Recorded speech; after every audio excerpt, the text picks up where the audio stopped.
at DEFCON 3, I'm KT McFarland. A major offensive against ISIS is underway in Iraq. Troops there are battling to retake the terror group's stronghold of Mosul, and that city has been under ISIS control for more than 2 years. But what happens next?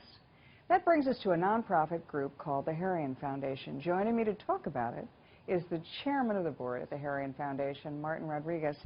Okay, so Martin, what happens after the fighting stops? That's where you come in, and who are you and what do you do?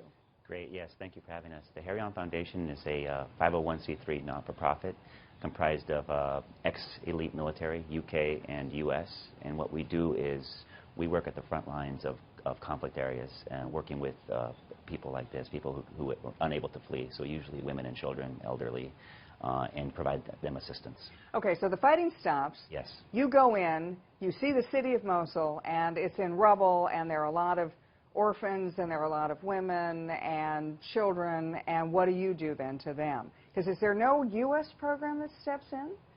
Actually, there is no U.S. program. In fact, the UN says that this could be one of the biggest humanitarian disasters in a long, long time. And that's the unfortunate part. I think there's a great plan to retake Mosul. A military plan. A military plan, but there's not a plan for what are we going to do afterwards. And obviously Harris is a small organization, so I think the projections are up to 1 million refugees. That's something that obviously we can't handle. But there needs to be something in place for something like that. So what happens then? These are refugees, these are people who fled other parts of Mosul, who've been in bunkers for the last 2 years. You go in and do what for them? We provide food, clothing, basic necessities, the stuff that they're going to need right away. Those that do want it, don't have family anymore, they were either captives, they were sex slaves.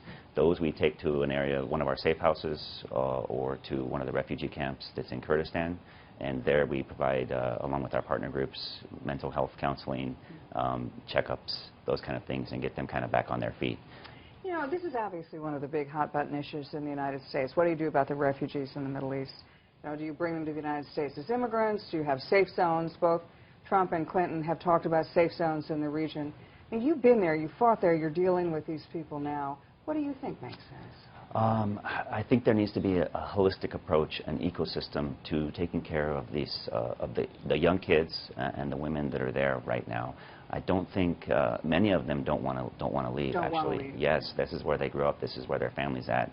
Unfortunately, you have non-state actors such as ISIS, which have taken over large swaths of both Syria and Iraq, and that's kind of where our specialty is, working on the front lines of conflict zones around the world. Where other NGOs aren't able to operate, we have those type of skills. So I think a lot of them want to stay there. We have to have the infrastructure in place to kind of get them back on their feet. So there's no international UN, Red Cross, there's nothing that goes in there and helps these you know, refugees, these orphans, these war-torn victims. There's nothing to help them remake their lives? Well, there is. I mean, there is obviously UN support there. There's UN refugee camps, of course. There's other NGOs that do provide, you know, some basic necessities, but they're woefully inadequate for the scope of what is going on. And those organizations don't work at the front lines. For example, we'll be the first NGO to actually go into Mosul. They go in once it's safe and secure and up and running, civil society's up and running. Yes. So when you tell me what happens if you don't go in. I mean, I read that there are now 4 million children who are not in schools, who are just, you know, rootless in the ISIS, in the areas that we've retaken from ISIS. So what happens to them? That looks to me like it's another generation of jihadist fighters. That's exactly right. That's why we believe in a holistic approach to preventing the extremism of tomorrow by tackling it today. And part of that is getting these kids into schools, having an approach for them to have a system where they can kind of grow and not get sucked into this ideology. Right.